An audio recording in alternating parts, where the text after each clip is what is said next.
questions. My name is Mrs. Collins, and I am the Associate Principal here at Isaac School. Welcome to Back to School Night. Tonight you'll meet your child's teacher. You're going to have information on expectations and just going over their curriculum. But if you check out our new website at www.isaacschool.org, you're going to actually see lots of information there as well. You're going to find the curricula for each subject area. You're going to find school lunches. You're going to find a school calendar and lots of other things that are there. So just as a quick overview, we have something called our core values and beliefs about learning. That is the base of everything that we do. It's providing a safe, nurturing environment for students and holds the bar high for expectations that we have so that all of our students can be lifelong learners. So again, we're going to hear very quickly a brief overview from all of the teachers that your child or children have through the day. And we're going to start off with math, go into language arts, then science, then social studies, advisory, multimedia art, music, tech, and band, and then finish with math SRBI. All right, thank you. Go right ahead, Miss Lariviere. All right, I was just gonna wait till, perfect. I was waiting for that one other student, one other parent to come in. Yeah. All right. Hi, I'm Mrs. Lariviere. I am the 7th grade math teacher, and I teach along with Miss Corey in some of my classes. Sorry, Heather. You're good. Welcome. So I took a few pictures of my bulletin board outside of my classroom. When you walk in, this is what my room looks like for the students. The front of the room has our accountable talk sentence stems for them, and then my whiteboard and the TV. In the back of the room by my beautiful fireplace, I have some resources that the kids can use for math words. And then we keep all of our materials in the back, our binder and our notebooks back there that stay in the classroom. And then when you leave my room, right on the left is my homework and my name's on the door so that they know which room they're going into. Like Tanya pointed out, we have core values and beliefs that we go by at Isaac, as well as the vision of the graduate that we expect our students by 8th grade to have when they graduate. And we believe that all students can succeed with hard work and grit. The materials that they need for class daily is the homework, their homework folder that comes back and forth to school with them, a scientific calculator that we're not using yet, but they will need, pencils, because I only use pencils. And then if you are an algebra prep student, they will need a graphing calculator at some point throughout the year. And then, like I said, the binders and their notebooks get left in class. Here are the units for 7th grade math. Unit 1 is the number system. Unit 2 is expressions, equations, and inequalities. Unit 3 is ratios, proportional relationships. Unit 4 is percentages and scaling. Unit 5 is geometry. Unit 6 is probability. And Unit 7 is statistics. Then for algebra prep, the units are, Unit 1 is foundations of algebra, Unit 2 is solving equations, Unit 3 is ratios, proportions, and percentages, Unit 4 is inequalities, Unit 5 is the introduction to functions, and Unit 6 is linear functions. In the Google Classroom, I put all of the assignments there. So all my lesson PowerPoints with the do nows are included there, as well as any companion pages. And companion pages are reference pages that help the students with their math. So right now they have quite a few of them, like a multiplication table and adding rational numbers, telling them their rules for it. And then as well in Google Classroom, I put the homework, the review assignments and assessments. The homework is usually paper because I want the students showing their work. And sometimes it'll be digital, but if it is paper, I always provide a PDF of that homework. So if they're absent for the day or they're missing a homework that's late, they can go into their Google Classroom and look at the PDF and do their homework on a separate piece of paper to hand in to me, or they can print it out if they have that ability from home. So Google Classroom looks like this. They'll click on their class, and then inside they click on the tab at the top that says classwork. And then I have everything in order, the lesson, and then the homework that they do. So everything is sequential for them. Power School is a great tool for students as well as parents. It lists all of the assignments that have grades, and they're posted with a description. So make sure you're checking your child's Power School progress daily or within the week. And if you have any questions regarding your child's progress, please don't hesitate to contact me. In Power School, really quick, is once you go in, if you go to the missing assignments on the left, you can actually see all of the classes that are listed. And then if you click on the grade for that class, you see a more in-depth look of each assignment and what is missing for them. And then extra help, students can request to come meet with a teacher, any of us, during Dragon Time, or as a teacher, we might request a student to come during Dragon Time to work with us. Maybe they're missing homework or they need extra help. And Dragon Time is every Monday, Wednesday, and Thursday from 2:10 to 3 o'clock. And then here's my contact information with my email. It's klarivier@isaacschool.org, as well as Heather Corey's, which is hcorey@isaacschool.org. And that's it. Happy to see everybody and meet everybody.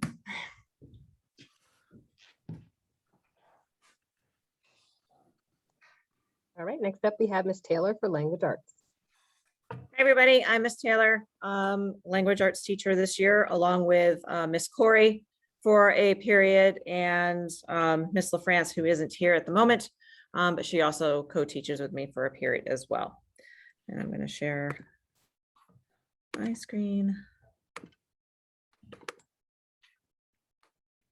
All right. So we're going to start with our first unit, which we are currently in, which is our Long Walk to Water unit. So you should see your child at home with a book that looks like the one on the screen here. We are about halfway, actually we are halfway through the book. We just finished up with chapter 9. And so we're really focusing on the challenges that the characters face, both Salva and Naya. We are looking at the worldwide water crisis. We're learning about who the Lost Boys were, the civil war that was occurring in South Sudan back in the 1980s, that our character Salva is challenged with making his way through. And then at the end of this unit, their big task is a Socratic seminar discussion, where they'll really dig in with also our accountable talk stems that we're using throughout the school to help students have productive academic talk with each other. And so this unit will take us through the end of October.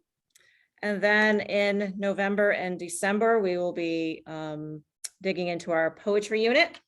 And so we will read lots of different types of poetry. I set it up in a bracket system, so it looks like a March Madness bracket. And we pit poem against poem, and students vote on the ones that they want to move forward in the bracket. And every time a poem moves forward, we continue to look at that poem through a different lens and dig deeper and deeper into that poem. So an important reason why I have them vote on it is because it's obviously a poem that they like. So those poems, they won't mind, digging deeper and deeper into, because a lot of times when kids say, we're going to talk about poetry, and they're like, oh, poetry. But really, this is kind of a way to turn it on its head and have a little fun with it. They will do some poet research. So they'll research one of the poets who's a part of our bracket. And when we read that person's poem, then those that researched that particular poet will present their research to the class. So we learn a little bit about that poet and help to give us some background knowledge for that poem. And then at the end of the unit, they will choose one of the poems to create a one-pager project where they dig into theme and background and things like alliteration and onomatopoeia and similes and metaphors and all that kind of stuff. So that unit will take us right through to Christmas break. When we come back from break, we will be in our screen time unit. This unit is a lot of fun. Kids start to understand what's going on with them during these teen years. We dig into what's going on in the teenage brain, why they do some of the things they do, why they act the way they do. And it's all linked to brain development and what's going on up there. And then once they have that down, we then look at different types of screen time. So like television, playing games, social media, cell phones, and how all of those things kind of have an impact on that developing teenage brain. And this is where they will write their big argumentative essay about whether or not the American Academy of Pediatrics should increase or decrease their recommended screen time for teenagers. And then we end our year with the Holocaust Unit. So we'll do 2 readings. We will look at the Diary of Anne Frank as a play. So kids will read it as a play. They'll take on roles and we'll learn about Anne Frank and her story through her writings and her diary. We'll also look at some chapters from the book Survivors, True Stories of Children in the Holocaust. And so kids will take bits and pieces from those stories and create a Holocaust diary. So we'll do some narrative writing in that. And then they will also do some research about a Holocaust survivor and share that person's story through a butterfly project. And that's how we end our year. The other thing I want to just point out and share with you is that in my room behind me here, I have built my own personal library for my students. Since we don't have an in-house library in our building, over the years, I've been collecting books from here, there, and everywhere. I honestly have about 1,500 books in my classroom library. And so kids, we had a book tasting back like in the second week of school, pulled all sorts of books, different genres off the shelf and had kids, taste books and see what's there and see what they like. And I've had kids checking out books ever since. So it is open to them. They can check out a book anytime. They know they can grab one, bring it to me. I have a whole checkout system where it's signed out to their name. I know who has it. They can keep it for as long as they need to. And when they're done, they bring it back. I check it back in and they're free to take out another book. So this is here and available to them at any time throughout the year. And that's it for me. And next up we have Mr. Keith, our science teacher. Hi, I'm Mr. Keith, like Amy said. Let me just share my screen.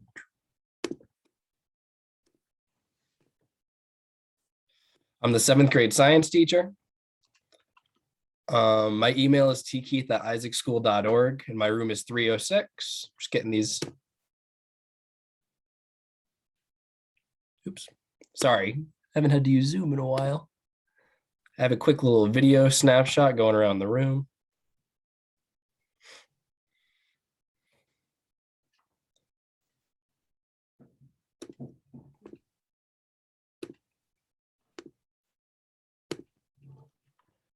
My Google Classroom, all the work and assignments are going to be found there. If anything isn't submitted there, it's the instructions for what to do are in there. The resources you're going to need are there. Most assignments can be submitted online. Anything that they can't do directly online, they can submit as they can take a photo of it and then post it to the Google Classroom.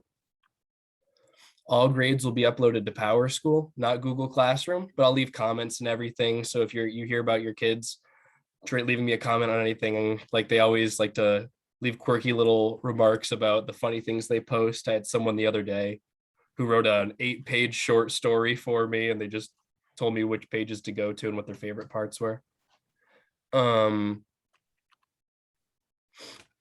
this class, you just need the composition notebooks that I keep here. I have them organized by class, so your students drop them off in bins on the way out. Pencil, because we do a good amount of drawing because we do a lot of biology in this class. So we draw cells, we draw plants. And I keep extra pencils in the classroom if anyone needs them. And then Chromebooks because we do so much online.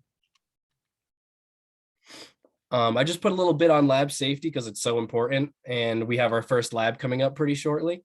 The first lab we're going to do is a squid dissection. So the kids are all excited or terrified for that. But it's just, most of you guys have all probably seen the slip I sent home, hair tied back, no, or closed-toed shoes only, no open-toed shoes, no food and drink in the lab. It's a bunch of lab safety precautions that just has to be signed before we can get into stuff like that. We use the scientific method to start the year off. And that just asks kids to question something, hypothesize about it, and experiment and collect that data, put that data together, and then see if their original hypothesis was proven correct by the experiment they ran or if they have to change it. Question, I'm sorry. Oh, no. All right, so our units. The one that we're in right now is tissues, organs, and organ systems. We just finished learning about the circulatory system. So we went from a little bit on plant bio, botany stuff. We jumped into the digestive system, which they all got a good laugh out of, especially when we got towards the large intestine. Urinary system, same thing, kept going. It kept them interested. And then we learned about respiratory and circulatory, and they lost interest a little bit, but they're liking it. They did a lot of drawing for those sections. We're going to do a board game for this unit. And I had an example in that video. It was kind of harder to see than I thought, though. But you make a board game out of your chosen organ system. I had a student who made stones and bladders. And it was chutes and ladders, but it started with kidneys and went down to the ureters, bladder, urethra. It's cute. After that, we're going to go on to cells. So we wanted to start by learning about the organs and the tissues that make them up before we learn what make up those tissues to get really confusing. So this is the thing that I found the most with this one is the nerve cells, because we get to learn about like sleep paralysis and like why some people sleepwalk and how people have faster response times and stuff. So these answer a lot of questions to them about themselves, which is pretty fun. Or even the big one right now and last year was all the white blood cells, platelets and stuff, and how injuries are healed up. After that, we go on to heredity. So we're going to be doing Punnett squares and trees, and we do a lot of fun stuff. Like we take SpongeBob characters and Pokemon and Harry Potter characters and stuff, and we see how genes were passed from one generation to the next. And then we play a big giant game of like Dungeons and Dragons when we get to this section, a little bit in the section we're in right now, where they have to take what they know to get through a giant world that we make up. After that, we do evolutionary biology. So this is when we just kind of take what we learned in biology and genetics and put it together. What we really do mostly here is we get to look at fossils. So this is where a lot of dinosaurs come up and they get excited. My personal favorite right here is the Archaeopteryx fossil. That was the first bird.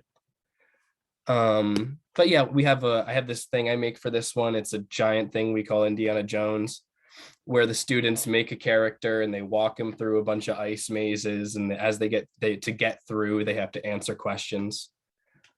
And then they have to undig a fossil, identify it, carbon date it, it's a bunch of stuff like that. And then we jump on to matter and its interactions, which is a chemistry unit, which is just a fun way to end the year. The kids like to see little elephant toothpaste experiments, and there's something called sulfur hexafluoride. That's a very dense gas that you can fill a fish tank with, and you put stuff on it and it floats.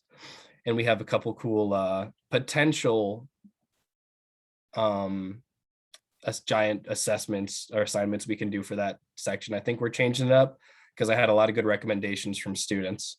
But as of right now, we're just going to make elephant toothpaste, which I'll control because I don't want they'll have the procedure for it. Stop share. All right, thank you. Sorry. And next up is Miss Rivetti, and she does social studies. I do social studies. Hi, I'm Jen Rovetti. I am the social studies teacher. Let me share with you my screen. Obligatory announce I'm sharing. Okay. So 7th grade social studies is a continuation of 6th grade. It's all about world history and global studies, and kind of with the focus on making global citizens out of our students. So my overarching goals for the year, I can get this up. I'm looking for your students to work together collaboratively. A lot of what I do is, group work in the sense of they're thinking together, maybe not physically together because of COVID. A lot of critical thinking. Your students are going to come home with questions that don't have an answer, right? The best answer is the one they have the most evidence for. There are going to be a lot of debates, a lot of very respectful conversations about kind of controversial topics that adults are struggling with. We're also going to explore a lot of different cultures. So my hope is this will increase our respect for people with different beliefs and people who live their lives in different ways. So for your students, right, I have supplies in the classroom. We're going to be doing a lot of work in their notebooks, which are in the blue crates behind me. I will post things on Google Classroom, just as everyone else will, but a lot will be written. And if they miss an assignment or a lesson, I will put a paper copy in their folder in the classroom that they can retrieve and work on during Dragon Time or Study Hall. I do expect participation. I know that's easier for some students than others. I was the shy kid, so I know it can be challenging, but I also know your kids can do it. We'll also be listening, we'll be respectful, and everything we say in the classroom will have evidence. So there are 5 units this year. The first is almost over. It's pretty short. The first unit is kind of getting into the mindset of a social scientist. You know, what are our skills? How do we look at social events? How do we look at phenomena? How do we look at history? So we're talking about perspective taking. We're talking about identifying evidence and corroboration. We're talking about argumentation. We are looking at the Paleolithic era right now, so that earliest period of human history, and kind of using those skills to analyze that very large chunk of history in a very brief amount of time. In the second unit, we're going to take a much longer look at the Middle East and North Africa. We're going to start with the Neolithic Revolution and farming and talk about the relationship between geography and humanity. We'll bring it to the present day and talk about how humans are changing the earth through climate change and how that is in turn changing us again. You know, we'll be looking at cultures, ancient and modern. We'll be talking about modern international relations. We're going to get into some of the Middle Eastern wars. We're going to talk about ancient international relations when we talk about the relationship between early farming civilizations and river valleys. We're also going to do some map work. So this is our opportunity to kind of look at different maps, not just how to use them, but how certain maps can also kind of convey biases and prejudices in the way they're arranged. In January, when we come back from winter break, we're going to start Unit 3 on globalization. Students will have an opportunity to see the ways that their lives are deeply connected to people all around the world. And we're going to look at kind of the history and evolution of globalization through Western Africa. We'll go all the way back to the ancient African kingdoms and look at, you know, the richest man in history, Mansa Musa, the king of Ghana, and take it up to modern day, the slave trade, and then to colonialism, as well as how Africa is currently doing kind of in the context of the globe. It's another opportunity for historical analysis, looking at cause and effect, and also seeing how each individual student is a part of like a larger network around the world. In the spring before SBAC, this one's a lot of fun. We will be looking at different government types and economies in the context of East Asia. Again, we're going to visit East Asian cultures, East Asian history, and then we're going to look at different forms of government, like we'll be doing democracy, dictatorships, oligarchies, as well as capitalism, communism, socialism, and how the ability for a citizen to participate in both government and economy results in changes to human rights. They will have the chance to create and defend their own fictional government and economy.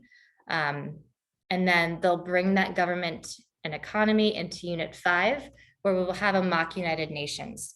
We'll learn about the history of global cooperation with the creation of the United Nations, and then your students will have a chance to role play as their nation and work cooperatively to solve a current issue.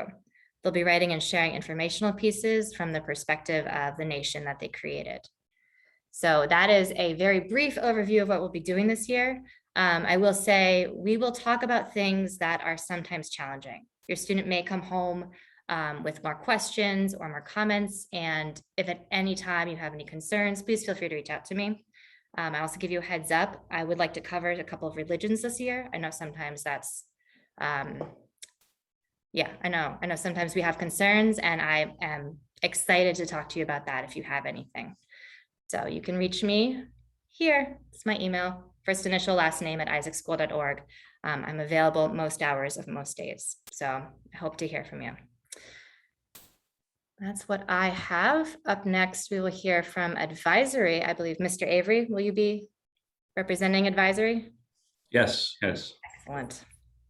Oh, thank you for the introduction, Ms. Heredity. Now I will share my screen. Okay.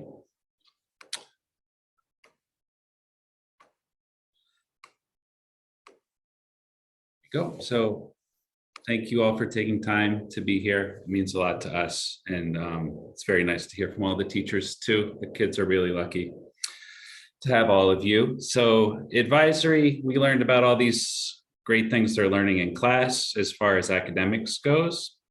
My role here is a social worker, and I also create the advisory curriculum, which you can see on our website, and design the lessons that the teachers provide to the students. So advisory, what is it, you may be asking yourself?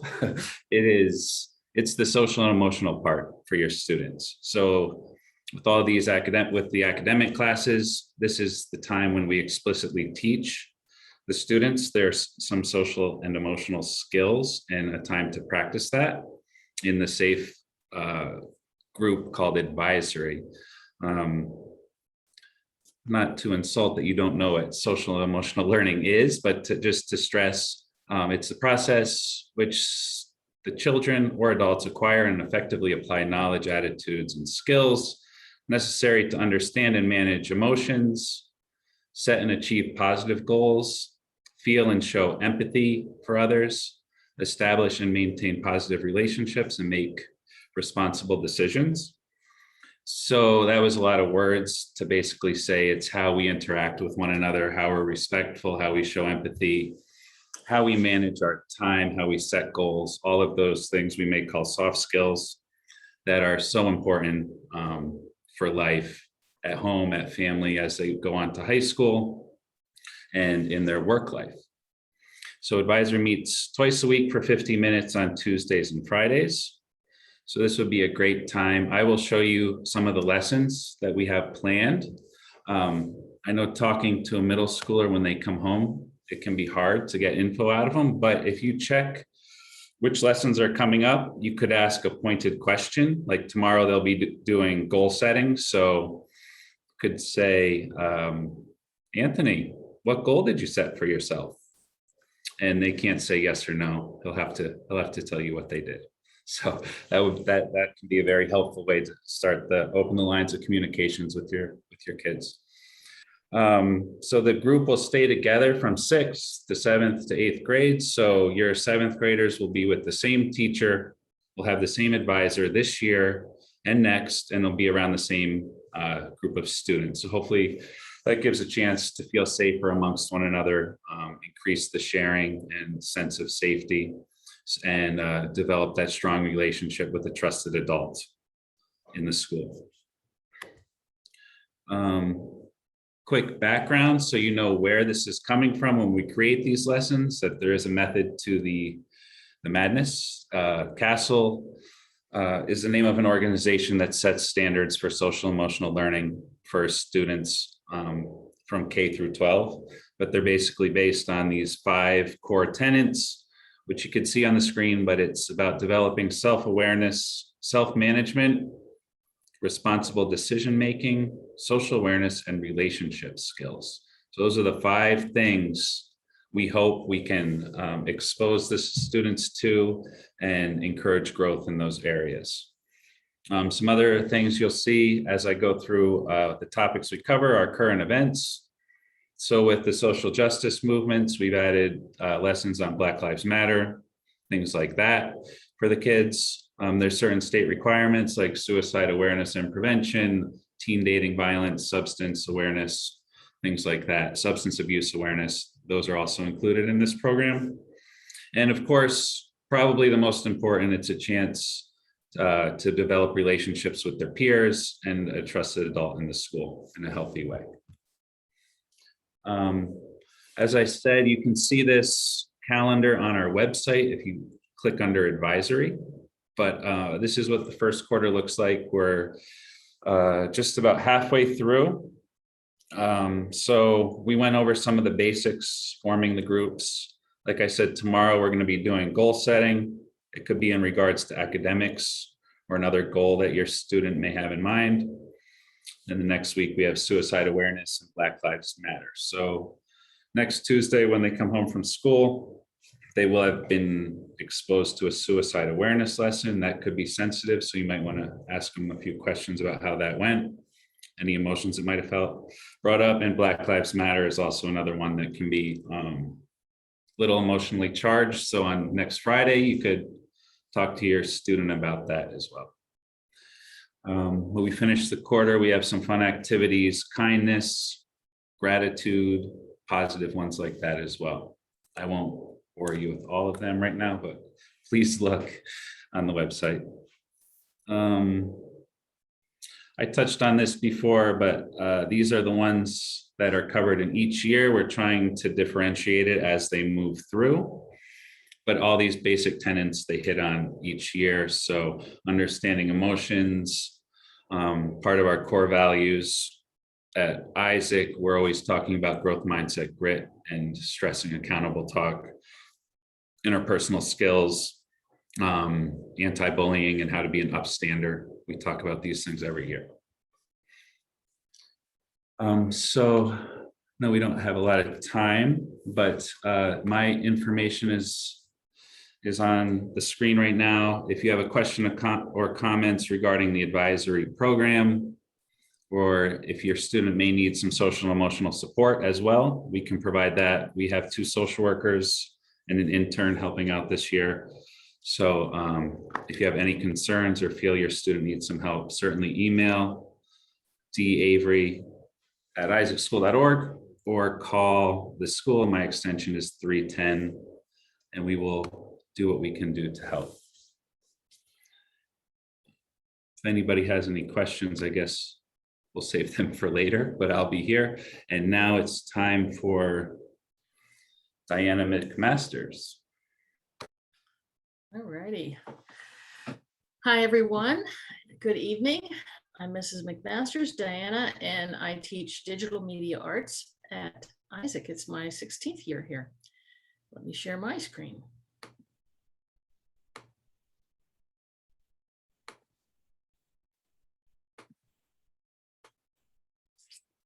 All right. Hang on, move this out of the way. So digital media arts, last year I joined the arts team. I was mostly just a computer teacher, but now I'm bringing elements of the arts into what I teach. And this is what my classroom looked like last year when we were all remote. But this year, and we have, of course, every day we start the day with a student will be able to, but tonight I hope parents will be able to describe what their child is learning in digital media arts this year. This year, this is what my classroom looks like. I'm over at the Guard at 311 State Street. And so we're kind of a satellite. This room, I teach 5 media arts classes, and you'll talk to Mr. Maram. He teaches 3 music technology classes. And we have 20 brand new computers that are able to, this year, they're investing an awful lot of money in technology tools and software. So we needed the things that we're going to do this year, they can't do on their Chromebooks. So that's why we have a brand new lab. Pretty soon we'll have a new student run Dragon News Studio. These are my units this year and the timetable for them. We're just about to finish up on digital citizenship, and those topics come, a lot of those lessons come from Common Sense Education, which is nationally recognized and nationally paid for curriculum resource. And the reason I'm using it is the content is great. A lot of the videos are of students making comments, sharing their thoughts and experiences, but the material is available in English and Spanish. So I'm able to provide not only slide decks, but also videos that are sometimes in Spanish as well. And so we're talking about some dicey things, very important things like how to chat safely, how to behave responsibly and protect your friendships. Digital footprint is, what are you leaving behind, and what do you want the internet to say about you? If somebody searches for you 5 years from now, you can have silly things on the internet, or you can cultivate a really positive digital footprint that the admissions officers to schools might want to see, future employers would want to see. So we talk about how can we build ourselves up and share the great kids that we are. Of course, we do the cyberbullying, copyright, and effective search strategies. We'll end with a Be the Change public service announcement. And right now we're working on their presentation skills in Google Slides. Next month, we move on to video production unit, and I'm using a lot of curriculum resources from the PBS's student reporting labs. This is something that's pretty new in the last 5 years.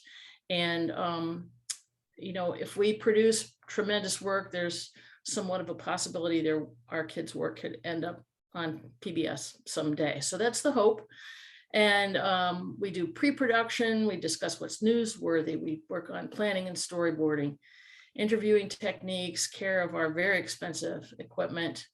They will experience different roles and responsibilities, and then of course, video capture, editing, and production. I have posted one of our Dragon News morning announcements for you to watch here on, there are many opportunities for kids to get involved with the Dragon News, both in front of and behind the camera. Many kids are this age, or they're on social media all the time. But when I ask them to record their voice or their face for the news, no, I don't want to show my face. So they don't have to. So here's a video you could watch later on. They will be posting our presentation. So enjoy the Dragon News. Oop, not now. Don't enjoy it now. All right, so the video production unit task, they will pick their own topic and produce with a team a video called In the News Today. And so something newsworthy that they've developed, and they'll just demonstrate all their understanding of camera, audio, lighting, editing, production. That takes us through to the end of the year, and we get then into something called Robotics Communication. And we have a brand new set of, I don't know if they're tools or toys this year, but this is a package of 15, they're called Sphero Bolt robots. And they're these round, super cool robots that can be programmed and operated from a digital device. If you watch this video on the previous page, you'll see kids operating with an iPad or an iPhone. And so they will learn, learn how to program, how to draw and execute a program. They'll learn about block coding, loops, conditionals, all of those things. They'll work as a team and compete in an amazing race through a maze that we create on the floor. Our fourth unit is Photoshop. And in Photoshop, we have the full version. We don't have a simple kid version of Photoshop. We have the full thing. And they'll learn about file management, retouching, restoring images, applying text elements and formats, and they'll make a wanted poster meme. They'll do an anime or a superhero cartoon series. And they'll do some photo manipulation with swapping faces, things like that. And they'll do something called the color splash effect. And you'll see that sometimes if you see a black and white movie and a red something walking through the crowd, that's called color splash effect. The final project for that will be poster for a cause, and they'll demonstrate the power of their creativity in an original poster using techniques with Photoshop. Final unit that I hear a lot of people are interested in. I'm sorry, my cousin is calling me. I will hang up on him. So we'll be starting an animation unit with something called pivot animation. This is stick figure animation, gets them used to kind of sequencing step by step to understand. You can see above here the sequences. When you do animation, one step at a time, just like the flip book that they've all created. So if you open up my slideshow, enjoy this little stick figure animation. I'm just going to go to the middle of it. This was created about 5 years ago by one of my students. And just imagine that when they're planning this, every single step has to be, every movement is one movement at a time. And so creating something that is 30 seconds long or 40 seconds long takes a ton of work. He was so clever in doing this. So watch the whole thing when you have the time. And we will start the unit with this free software called Pivot, which they can download on your home computers.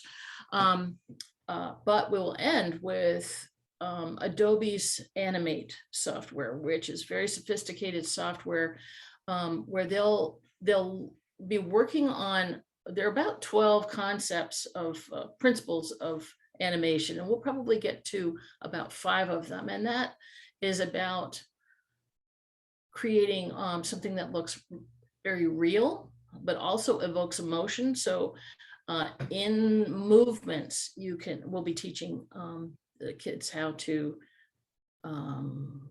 create an effect, a feeling, an emotion in their final project, which will be, we just call it Animate This. It's the end of the year, it's final project. We want them to express themselves and pick some social issue. It might weave back to cyberbullying or something like that. They'll create an animated public service announcement on a social issue. So thank you for joining us. This is how we sign out every day on our. Have a great day and stay gritty. That's how we sign out every day on our Dragon News. So thank you for joining us. Stay gritty. And I'm Diana Mcmasters, D. Mcmasters at isaacschool.org. Thank you very much. And up next is Patrick Maram, and he teaches music technology. Hi, everyone. How are we? All right, let me get this up and going.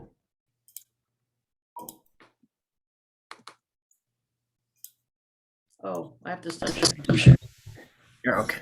I think we. All right. So, don't want to start at the last one, right? There we go.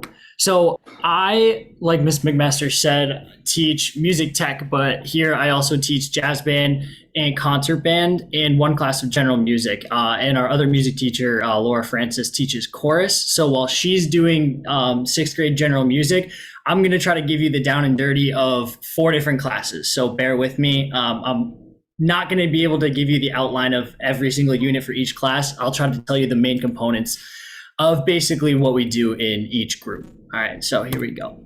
So starting with jazz band and concert band, I paired these two together because they're very similar. They're both instrumental performing groups. The main things that we do, we've learned to play instruments, right? That's what band is all about. So a lot of us this year are first time players or haven't played for too long or stopped playing because of the pandemic. So we're kind of starting from square one as a group. So we're working a lot on building good habits of whether it's practicing or how to play our instrument, how to hold it.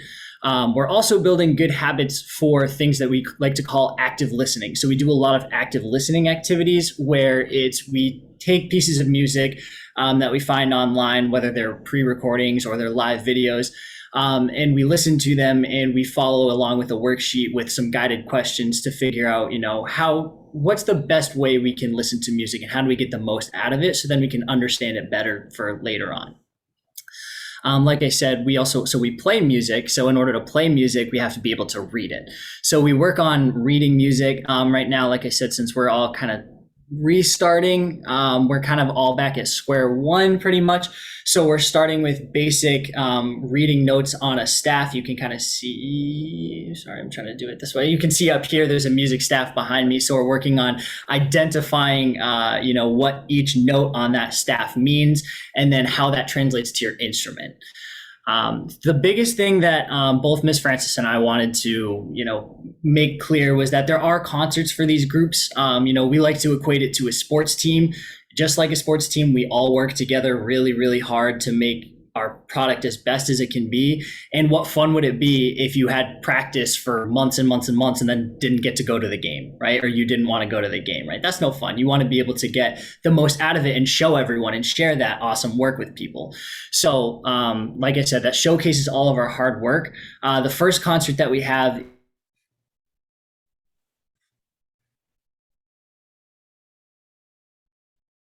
moving on to chorus. So like I said, this would be Laura Francis who's teaching this right now, and she does an absolutely amazing job.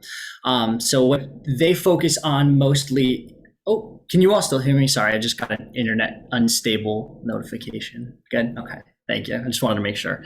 So in chorus, they focus a lot on learning healthy singing skills. So a lot of times we're used to singing in the shower or singing in the car, and we don't always build the best habits.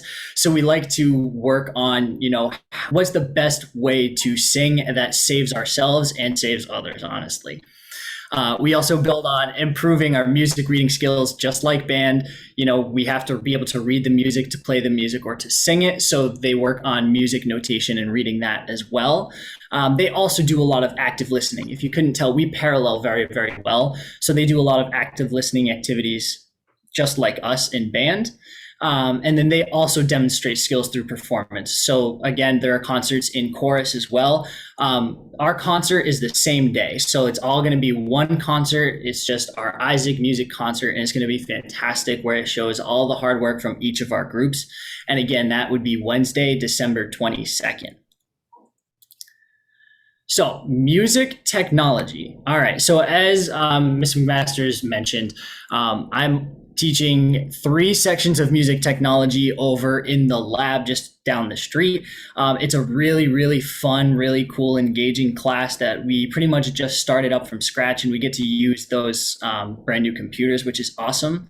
It's a very project heavy based class. It's because we're making music. So right now we started with our unit 1 was get to know me through music. So we started talking about what music means to us, what songs are significant to us, and why.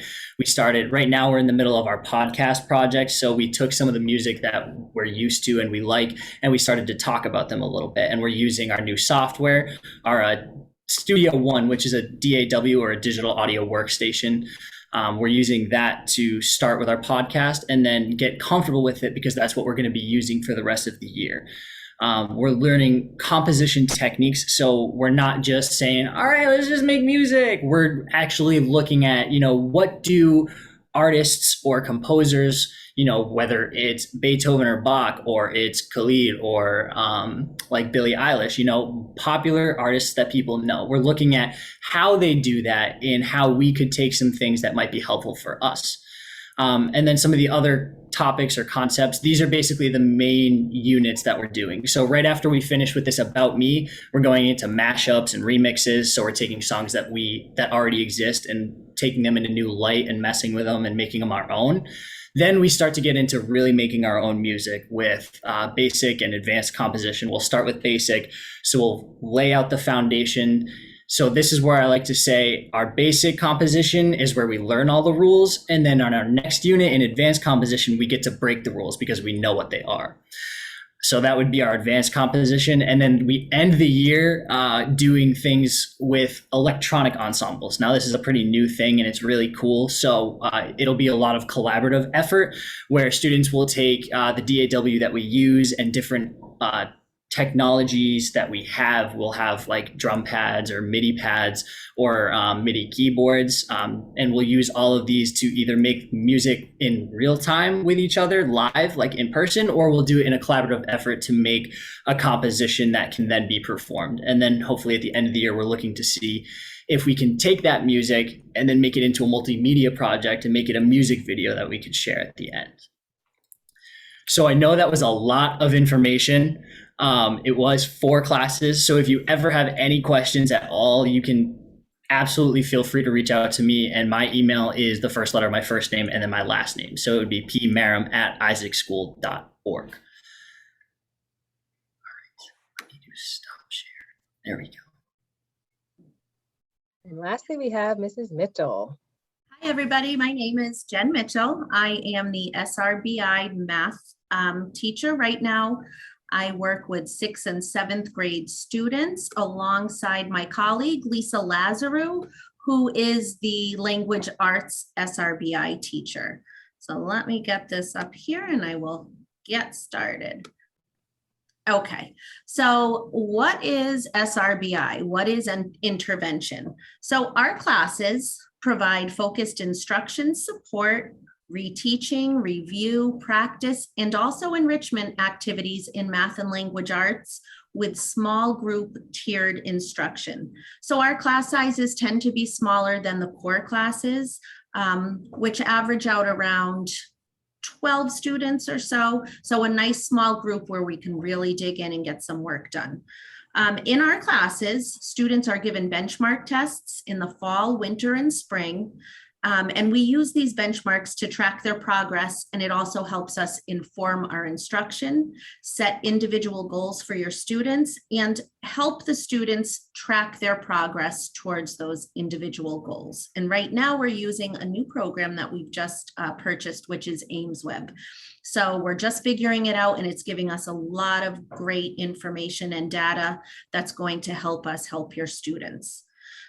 So basically what we do, and especially in math, I'm speaking on behalf of both of us, but in our math intervention class, we are focusing on building fluency, conceptual understanding, content vocabulary, and problem solving and test taking strategies. Now, especially after COVID and kids being out of school, there are a ton of gaps in our students' learning. So these intervention classes we're hoping are going to, well, they're going to close some of these gaps that we have. So as of right now, we're very lucky because all of our 6th graders and 7th graders are in math SRBI and ELA SRBI, which is that intervention. And we meet with our students once every 8 days. So it's opposite their PE, and then it rotates that way. Grades for SRBI will become part of your student's math grade. So every time we meet, which is once every 8 school days, we will pass their grade along to their core math teacher, who will put their grades in their power school. So you will see something in math that says math SRBI, and in language arts, it will say ELA SRBI. Our expectations for our students is that they can all succeed with hard work and grit. So we really push a growth mindset with our students. Many of our students are in our classes because they need that extra support. So just knowing that when they work hard, they're going to see growth. And just to come to class on time and prepared. And up until now, we've had some great successes. I'm already seeing lots of progress with my students, and we do activities in a different way. So different platforms. We're learning our math facts and fluency through games and computers and puzzles. And I'm sure some of you have heard some of your students come home with some brain teasers that I won't give them the answers to. They've come home and they've worked a few days on them, but when they finally get that puzzle and they've gotten it correct, they're all super excited and super proud. And that's where we really encourage having a growth mindset. And really all they need for this class is to come with a pen or a pencil. I know Miss Lazaru in language arts likes colored pencils, a notebook, which they can bring from home, but we always provide paper. And it is handy for them to have a calculator, but I don't expect my students to have one from home. We have some at school that they can use.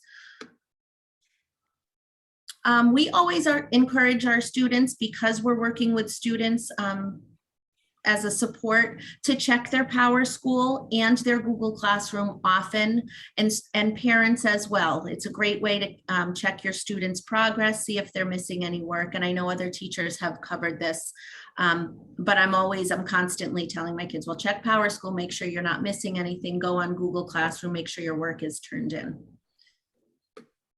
And last but not least, my contact information is jmitchell@isaacschool.org. And Lisa Lazaru's is llazaru@isaacschool.org. We're available anytime. If you guys have any questions or concerns, we're more than happy to speak with you. And I believe I am the end. So I'm going to turn it back to Miss Collins. And that concludes our back to school night. I just want to say thank you to all the families and teachers who were able to make it here tonight and put together such great slideshows of information for you. Before we conclude, does anybody have any questions? Okay, great. If you do, please remember you can find all of the email addresses, not just on this presentation, but also on our website. Again, it's www.isaacschool.org. All right, everybody, have a wonderful day. And remember, go Dragons and work hard and stay gritty. Bye, guys.